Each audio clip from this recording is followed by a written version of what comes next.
8 फेरों का 8वां वचन। स्वाति ने इसी साल शहर के कॉलेज से पढ़ाई पूरी की है और अब उसके लिए जगह जगह से रिश्ते आने लगे हैं। स्वाति से ज़्यादा उसके रिश्तेदारों को उसकी शादी की चिंता है, इसीलिए जो भी स्वाति के घर आता वो किसी नए लड़के की खबर ज़रूर ले आता। अरे दीदी, ये फोटो देख के बताओ कैसा है। राहुल नाम है लड़के का, मेरी सहेली की बहन का बेटा है।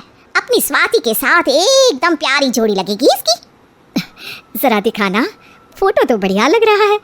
कोई गलत आदत वादत तो नहीं है ना इसे? और कमाता कितना है? अरे कोई गलत आदत नहीं है दीदी, आप कहो तो एक मीटिंग करवा देती हूँ, फिर सब कुछ फाइनल कर लेना। हाँ हाँ, ये सही कह रही हो तुम। संडे को स्वाति के पापा भी घर पे ही रहेंगे। बुआ फिर वहाँ से चली जाती है और रात को स्वाति की माँ उससे कहती है, स्वाति बेटा, आज कमला बुआ ने एक लड़के की फ़ोटो दिखाई है। संडे को वो लोग मिलने आ रहे हैं, तैयार हो ना तुम बेटा। अरे मम्मी, आप कहाँ कमला बुआ के चक्कर में आ जाती हो? अभी इतनी जल्दी कोई शादी वादी नहीं करनी है मुझे। अरे बेटा, अच्छा लड़का है, बुआ जानती है उसे अच्छे से। हाँ स्वाति बेटा, एक बार मिल तो लो, बाद में देखेंगे आगे क्या करना है। वैसे तो कमला रिश्ता लाई है तो मना करने का तो कोई सवाल ही नहीं उठता। संडे की सुबह होती है और कमला बुआ राहुल और उसके मम्मी पापा को लेकर स्वाति के घर आती है। अरे आइए आइए भाभी, इसे अपना ही घर समझिए, इनसे मिलिए, ये मेरे भैया और ये मेरी भाभी हैं। नमस्ते भाभी जी, ये है हमारा लड़का राहुल, सरकारी नौकरी की तैयारी कर रहा है ये। वैसे आपकी बेटी कहाँ है? अरे स्वाति बेटा, बाहर आ जाओ।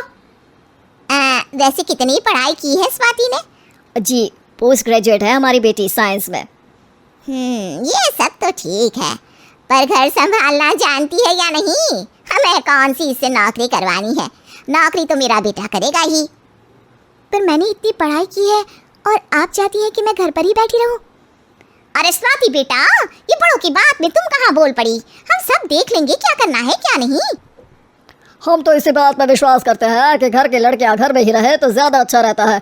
वरना भाई साहब, आप तो आजकल के हाल जानते ही हैं, कितनी घटनाएं होने लगी हैं औरतों के खिलाफ। स्वाति बेटा, रसोई का काम तो पूरा जानती हो ना? शादी के बाद तुम्हें ही संभालना है वो सब। अरे बहुत अच्छा खाना बनाती है ये, आप सब लोग इसकी तारीफ करते नहीं थकेंगे। लो भाई, हो गई मीटिंग, अब शादी की तारीख फाइनल कर लेते हैं, क्यों भैया? भाई, हम तो पंडित जी से चर्चा करने के बाद ही तारीख फाइनल करेंगे। सालों से हम उनकी बातें मानते हुए आ रहे हैं। लड़के वाले और कमला बुआ की बातें सुनकर स्वाति एकदम नाराज़ हो जाती है और उसे लगने लगता है कि शादी के बाद उसे घर पर ही बैठना पड़ेगा। लेकिन घर वालों के आगे उसकी एक नहीं चलती और उसे शादी के लिए हाँ कहना पड़ता है। शादी का दिन आ जाता है और सब मंडप में जमा होते हैं। अब फेरों का समय हो गया है, अब कन्या अपने वर से 7 वचन मांगेगी। आप किसी धार्मिक आयोजन में जाएं तो मुझे भी ले जाएंगे। आप मेरे माता पिता का भी बराबरी से सम्मान करेंगे, हमेशा मेरा साथ निभाएंगे। आपको दोनों परिवार की जिम्मेदारियां बखूबी निभानी होगी। हर ज़रूरी बात में मेरी भी राय लेंगे। आप सभी गलत आदतों से दूर रहेंगे। आप मेरे अलावा किसी और औरत से कोई गलत संबंध नहीं बांधेंगे। ये 7 वचन पूरे हुए, वर क्या तुम्हें ये सारे वचन मंजूर है?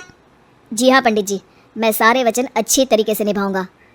अरे वाह वाह, बढ़िया तरीके से सब काम संपन्न हो गया। तो इसी के साथ विवाह संपन्न हुआ और आज से ये दोनों पति पत्नी हुए। 1 मिनट पंडित जी, अभी एक वचन लेना बाकी है। अब कौन सा वचन है बेटा? मैं अब हमेशा के लिए किसी दूसरे घर में जाने वाली हूँ, तो पति के अलावा मैं अपने सास ससुर से भी एक वचन लेना चाहूँगी। अब कहो बेटी।